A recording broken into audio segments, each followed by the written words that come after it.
loolu lépp c'est un combat qu'il fallait mener et quand même ils l'ont mené. mais man pour man après dafa am benn période bu décisive boo xam ne ñoom ñoo waroon nekk ci kanam. parce que li ñëpp dëgmal na mooy dëgg ñoom seen jëm fi ñu toog xam nañ ni mooy dëgg. kon kenn waru leen ci woon jiitu. c'est eux qui devaient être devant parce que kuy engagé ñoo la njëkk a engagé.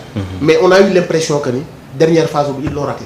alors vous avez dit tout à l'heure que son bi nañu def la différence entre Thiat mi ko def ak Y'en a marre. mais Thiat aujourd'hui c'est le coordinateur. oui mais bon ça reste un artiste de kër gi et c'est pas Y'en a marre qui a fait un son. Y'en a marre société civile la bokk.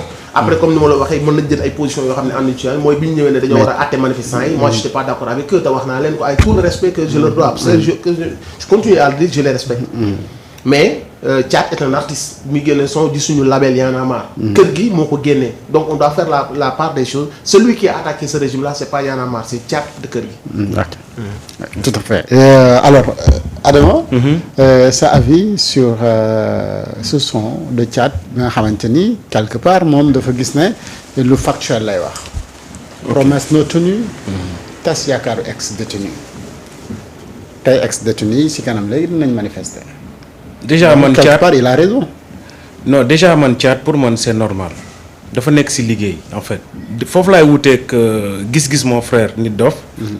et j'ai beaucoup de respect aussi ça dans sa manière de voilà de penser et tout ça xam nga day wane ngor mais bokkuma ak moom gis-gis ci Thiat ak Y'en a marre. Nit Doff fi nga tàmbalee Nit Doff il a parlé d'engagement Sénégal yëpp wax ko ñoom ñu engagé wu man jàpp ma ne engagement. day am ñoo xam ne dañuy engagé pour la cause de toute la population am na ñoo xam ne dañuy engagé wu pour eux-mêmes pour seen poche et que loolu laa jàpp ne pas que sax Thiat dama la koy boole Y'en a marre xam nga kilifa dama koy soppi parce que au moins il est venu xam nga dénoncé na quand je parle de Y'en a marre dama ciy boole Thiat laay wax Fou Malade xam nga ñoom ñëpp laay boole ci benn cin benn lañ pour man ndi xëy ndaaxa ni ñu koy waxee xam nga donc pour man c'est du pareil au même pourquoi je dis ça Y'en a marre dama seetlu ñoom seen engagement yëpp seen xeex yëpp ñu ngi koy jëmale quand les gens prônent la souveraineté bi Abdoulaye Wade di prôner la souveraineté ci la Y'en a marre judd bizarrement ñun ñu ñëw di prôner la souveraineté ñu war a ñëw jàpp ci je pense que ni mennum kilifa moo ci génn parce que pour man sax kilifa ñëwam bi dama koy def concours de circonstances li ñu ko doon néewal doole tu vois patriotes yi ñëw jàppale ko mu am reconnaissance ñëw aussi tegaat loxo ci combat bi mais à part kilifa je vois aucune autre personne bu ñëw teg loxo ci combat bi si c'est vraiment. mais sinon quand même puis c'est engagé et puis il se démarque également Alioune Sané parce qu'il allait voir Ousmane Sonko à la clinique. xam nga man. c'est à reconnaître quand même. xam nga man. il y a beaucoup de gens quand même yu nekk Y'en a marre yu def. waaw Barthélémy Diaz aussi ñëw na. ils sont battus man damay jégalu man je dis exactement les choses comment je le pense Barthélémy Diaz aussi ñëwoon na Khalifa Sall aussi ñëwoon na. il y avait beaucoup de personnes qui nous ont rejoints d'accord man j'essaie de faire la différence parce que man li may gën a xool mooy. qu'est-ce qu'ils ont fait après et qu'est-ce qu'ils étaient en train de faire pour de vrai ci Abdoulaye Wade ba léegi et quand je vois Y'en a marre xam nga olof dafa ne même olof sa borom xalaat yi dañ ne toppal xaalis bi maanaam lu yëngu la ko yëngal ko ëpp doole te jamono bii li yëngu lu bëri xaalis moo koy yëngal je suis d'accord ak président Ousmane Sonko à 400% allons voir le financement de certaines yi nga xamante ne ñooy jóge extérieur société civile Y'en a marre bokk ci noonu may gis ay ñu mel ne ay George Soros ñu ne dañoo financer Y'en a marre et quand tu vois ces personnes là nga xamante ni ils œuvrent que benn mbir rek moo leen intéressé fépp ku jug di wax souveraineté dinañ la daan le soft power américaine quand même bu ñu fàtte ne ñooñu bokk nañ ci ñi nga xamante ne taxaw nañ ne nguur gi du dem ñu ciy liggéey donc kon man loolu duma ko jël rek suul ko ci suuf dama koy indiwaale su may analyser Thiat quand il parle de wax na ko sul noonu ba fay 200 millions mais c'est pas à lui de le dire est-ce que justice moo ko wax les scandales kenn mënul place justice moo mën a wax ne Nit Doff li mu def nii waru ko def on peut soupçonner ba pañ na ko ba bu ñu la jiiñee sax lu ñuy wax présumé innocent et que lii nii dossier bi dégg ngeen président Ousmane Sonko wax na ne ñoom ñi ngi demandé waat parce que tey les avocats ils ont dit am na droit maanaam parce que y a un élément nouveau. le rapport est là. le rapport est là. donc kon moom pourquoi mu bëgg a condamner koo xam ne kii ko war a condamner ñëwagul te loolu mooy dëggal kon ne maanaam émission. le son n'est pas objectif. non émission sa waa ji dañ tëj ko si kaso bi. Abdou Nguer la déglu. émission Abdou Nguer la déglu ñëw tegal ñu parce que ay waxu Abdou Nguer la ñu tegal. xam nga donc man mënu ma wax ne parce que loolu justice moo war a mun a wax ne telle personne scandale la tel parce que scandale ñun yu ñu décrire yëpp justice a ko wax. wala ñu jàpp leen ci ay rapport sauf que moom il a dansé comme il a pressé la musique. et quand on presse la musique on la danse mal. moom dafa yàkkamti fecc ba nga xamante ni maanaam rong tonk bi àndul ak xam nga hip hop bi. de contre-temps la génn bro.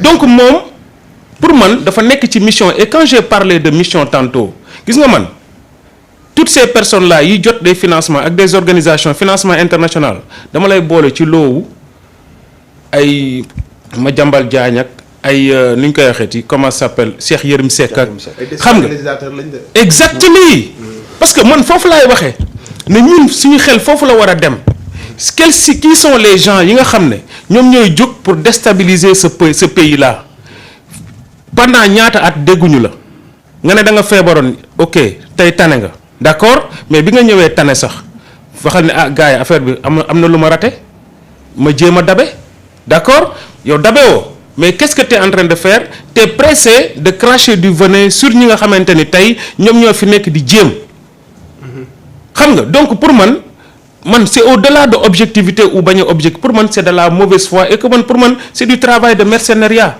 Je suis désolé pour man liggéeyu mercenaire la ñu nekk di def et se comprendre nga moom ci loolu la nekk parce que quand même quand on regarde les faits parce que nous on suit on est un peu xam nañ affaire yi tamit nu mu tëddee. Quand tu vois le son comment c'est foutu les tournées de Y'en a marre ak yeneen affaire bi comment c'est rapide.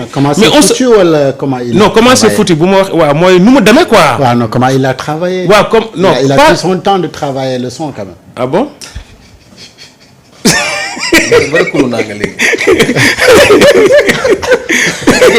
ça day neexal de non mais je vois pour la première fois. ci benn son nit dof wax ko fii bokk nga ne il a travaillé le son. non mais pour la première fois man nit dof. pour la première fois non ma gis un rappeur def benn son def ci 3 à 4 styles d'écriture. mais son bu tegul ci dëgg la.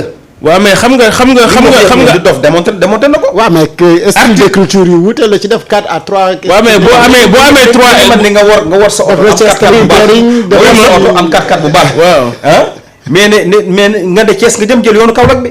mais xoolal boo amee 4 émissions yu wuute yu kii Abdou Nguer.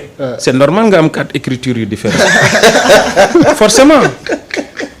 donc man pour man moom Y'en a marre ak ñeneen pour man c'est toujours le levier France africaine ku ñu activer et que man loolu ci laay gën a attirer suñu attention ñun.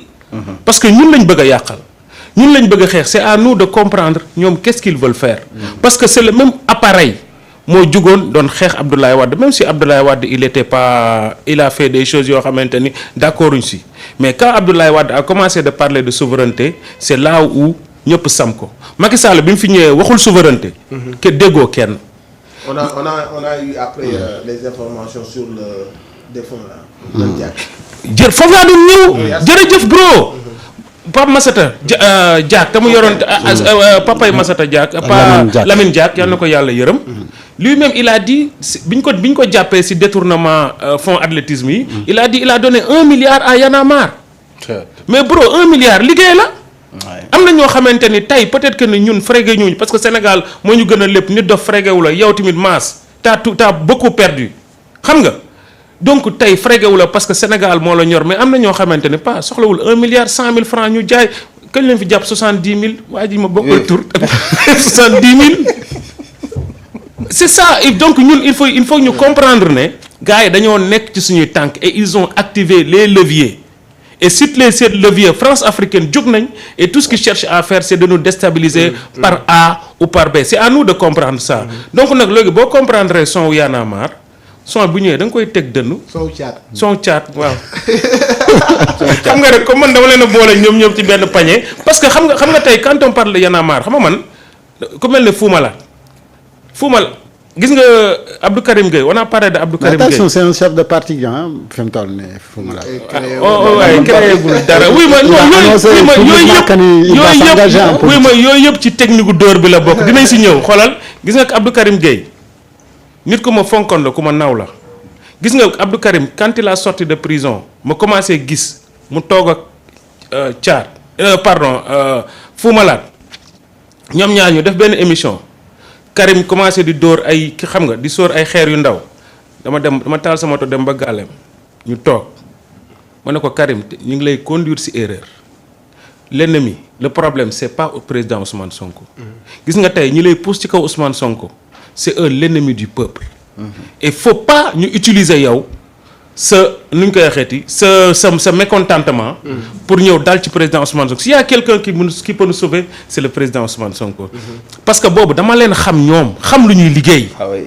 ma ne ko parce que je l'ai vu bu mu toogee que Fou Malade rek wallahi je suis parti si télé laay waxee mi ngi may dégg ma ne ko arrête il faut que t'arrêtes même su dee am nga loolu la naqari ma ne ko xam naa ne xoolal peut-être ñu am lu leen naqari bëri na mais on tire pas.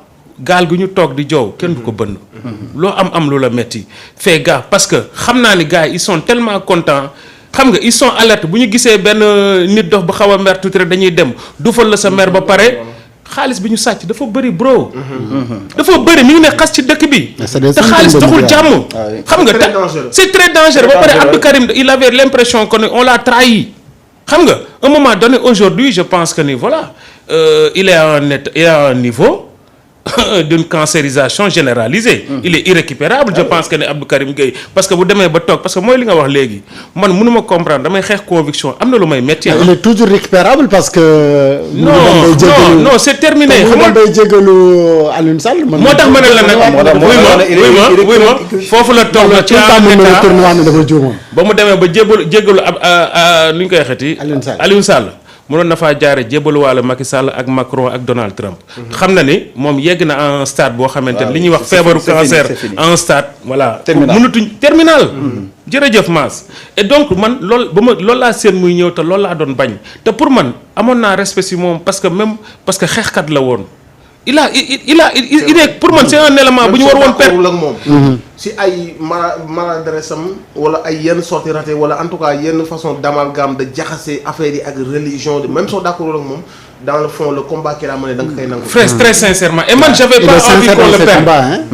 Il était. Non, il est sincère dans ses combats. Non, il est dans sur une voie. Moi, je suis d'accord avec lui. Mais il man xam nga man lan moo tax mënu ma wax sincère. C'est mon ami mais. gis nga quand t'es sincère. Non, on est objectif. ama nit ki yow si t'es sincère très sincèrement nit dof loolu la wax léegi on renie pas ses convictions. gis nga nit ki li nga gëm man. su ma d'accordul ci dara am na yoo xam ne d'accorduma ci mais du tax ma ne kon Macky Sall yaa nekkoon ci dëgg ñii newuñ ci tey juste parce que t'es en colère ça c'est renier loolu mooy yow weddi nga mi ngi mel ne tey nga am na naqari sa diine nga ne léegi sax man maa ngi dem nekk bouddhiste wala maa ngi dem nekk beneen xeex kon yow li nga nekkoon mosoo ko gëm gis nga boo ko gëmee da ngay continuer di ko xeex wala nga dem toog jàpp sa njàmbur mënoo ne kii moo bon démb tey nga ñëw ne kii moo baax tey mënul nekk et donc pour man loolu du ma ko woowee conviction comprendre nga moo tax man damay wax ne aujourd'hui ci niveau bi ñu toll ñun ci niveau bi nga xamante ni tey toll nañ fa xam nga à un moment donné mooy nañu jàpp ne muy caat son bi nga xam ne def na ko tey aujourd'hui avec tous les fonds qu'ils ont et puis qu'ils vont avoir ak li nga xamante ne ñun ñëpp dégg nañ ko ne xaalis dina tuuri ci kër gi ak ñi nga xam ne dañoo taxaw waat ne cette révolution là du yegg ñoo ñëpp nañu jàpp ne lii benn li ñu koy waxee c'est juste benn pion sur machine bi. xam nga te machine bi caat moo ci gën a ndaw te caat dina génnaat na. parce que nag. gars yi dañuy mais pourquoi nga xalaat ne. may ma rek souveraineté ñoom ñoo nekk ci. suuf li yëpp di. non moom dina ci dëkk tey parce que dafa am sujet France boobu foofu lañ ko war a traité mais man dama am lu may wax aada ñun dañu war a sant yàlla. ñii saway xam nga ñun mais ñun ñu war a sant yàlla lañu. mais ñii di xëccoo nii bu ñu leen duggoon assemblée nationale fu ñu jëm xam nga ñoom dañu lekk li ñu wàccu lañ lekk. man je peux pas comprendre tey jii ñoom Abdou Karim Gueye Assane Diouf mais ces gens là nit dof ñun ñoo doon daje ci manifestation yi. ñoo doon daje ci manifestation yi ñoom ñoo doon taxaw devant tous les Sénégalais leen wax ne Ousmane Sonko c'est le meilleur choix bu dul Ousmane Sonko Sénégal torox. mais Mass est-ce que ñooñu. léegi ñoom tey jii le grand public xamagul rek. xam nga non xamuñu dara encore une fois xamuñu dara. xamuñu oui, dara parce que ñoom ñoo nekkoon ci biir. peut-être am na lu ñu xam. non xamuñu dara dara ba léegi ñoom kenn xamuñu waxu ci Ousmane Sonko. ko xamuñu ko xam nga li ma wax mooy lan. ñoom dama jàpp ne tey jii li taxoon ñuy xeex ak li taxoon ñoom ñuy xeex mu wutee parce que am na defar de am na ñu bëri ñoom tamit fii lañ taxaw ñu di leen dëgg ñu waxoon ne dañu war a dugg assemblée nationale par force. le cas de Abdou Karim ak ñeneen ak ñeneen. mais bi ñu leen jëlee assemblée nationale mais la ñu gis ñenn ñi taxaw yor benn comportement bi. Abdou Karim Gueye bu ñu waxantee dëgg c'est mon ami kenn xamul lu muy xeex kenn xamul lu mu bëgg. lan la bëgg encore une fois. man pour man il s'est braqué pour man comme ni ko Ada waxee rek. nit doo renier li nga doon réellement. say principe pour man il s'est braqué te li ko dal jàpp naa ne moo dal caat parce que boo xool ñoom ñaar ñëpp ñoo nuroo histoire ak waa Patriote ak waa Pastef dañoo songu Patriote yi wala ñu laal li Patriote yi di préserver ak di protéger. Patriote yi songu leen de manière très virulente parce que ñoom liñ fonk kenn du ko laal. te sortie yooyu ak sabote yooyu ak yooyu dafa jur benn rancœur mu am benn revanche bu ci war a am mais nag man comme li nga wax man je préfère. gis nga boo dee ma mënatoo supporter benn affaire donte xam nga ni mooy dëgg li gën sax mooy nga noppi maandu. mais mënoo xëy ne loolu baaxul. vraiment. yow sa crédibilité mooy màbb. c'est ça le problème pour man nag yi bi ñu defee ay sorties ci Ousmane Sonko ku mel ne Abdou Karim yow ñoo la faj ñoo la cotiser bu ñu sonal yow amoo kii wute yooyu noonu pour man dafa ne ok ni ngay dundee ak man il s'est braqué. te braqué loolu mu braqué wu nag dafa dem ba dafa tuer son objectivité ak lépp lu nga xamante si nii moo doon. voilà vraiment le sens de la responsabilité daf ko rey si moom mu am cette envie là d'en découdre avec waa Pastef. dafa dem ba ñëkk quoi. voilà defante quoi. defante c'est-à-dire que ni damay def lépp leen metti même damay dem sax ne Macky Sall moo nekkoon si dëgg damay dem ne damaa juumoon. damay dem baali ju kële. defante Imam Ndaw mi moo doon defaan sax damay dem ba ne ña ko jiiñoon. ñooñu nekk si dëgg. c'est grave c'est-à-dire que ni loolu. objectif loolu moo tax mu baax parce que boo ci nekkul rek pour nga trébucher ci ay affaire day yomb quoi te boo sa crédibilité day màbb. mais quand j'ai vu la photo de Abdou Karim Gueye et Moustapha Diakhaté. waaye bi mu doon woowee imbécile. bii si nañu rey mooy nekk si kaso bi nañ fa dee kun ci mën a rey. non mais xoolal photo wax ko non nit dof non mais c'est ça. àdduna xoolal àdduna weedatuma ci dara bi ma gisee Abdou Karim Gueye ak Moustapha Diakhaté les constants je dis le truc les constants doo leen gis mukk foofu c'est ça que j'appelle constance. doo gis non jamais mukk jamais. doo gis nit dof ak ñooñu. jamais. man la ma doon wax 2016 encore je te répète moom laay wax ba 2025. ñi nga xam ne la ñuy wooyee constance mooy ñi nga xamante si ni daaw jàppoon na ñi ñooy ñi yàq réew mi boo ñëwaatee 2025 dañ naan ñi ñoo yàq réew mi avec des faits avec des rapports qui sortent avec des redditions des comptes boo xam ne boobaag léegi kuñ ci woo dem nga kaso.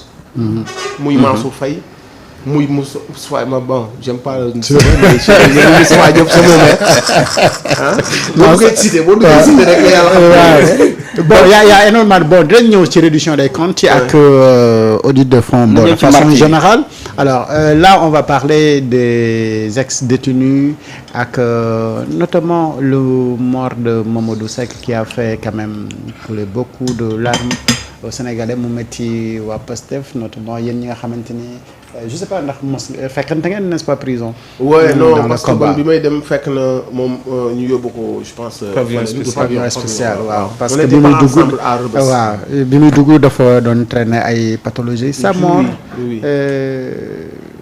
lan la def. waaw suñu borom moo ko dogal. léegi nag dina ci am part de responsabilité toujours booy jox état. parce que dañ ko jàpp ci ay tuuma jiiñ ko lu mu doonul psychologiquement ci nit ku feebar. déjà day rës. moo taxoon il était malade en prison. temps bu mu amoon ci biti pour mën dem faju jël ay garabam nekk ci environnement may ñu ko. donc état bi ko jàppoon ci ay caaxaan toujours il est responsable. donc dañ ci am part de responsabilité bu mag a mag. donc ñu ngi koy massawu famille am. di ko massawu en tout cas tous les Sénégalais épris de justice. di ko massawu patriotes yi. en particulier di ko massawu le premier ministre Ousmane Sonko. xam naa ne il souffre de ça. parce que boo xoolee sa vidéo Daaru Muxti. day lu mënta ñàkk. te moom mat la leader la quoi. mais tu sens que il a le cœur qui saigne. il peut pas le montrer publiquement. c'est quelqu'un boo xam ne il tient à ces gens. surtout ñi nga xam dañ cee souffrir. defuñu ko pour moment d'ailleurs. Ousmane Sonko n'est coupable de rien du tout. C'était un soldat parmi tant d'autres. Général bi la woon.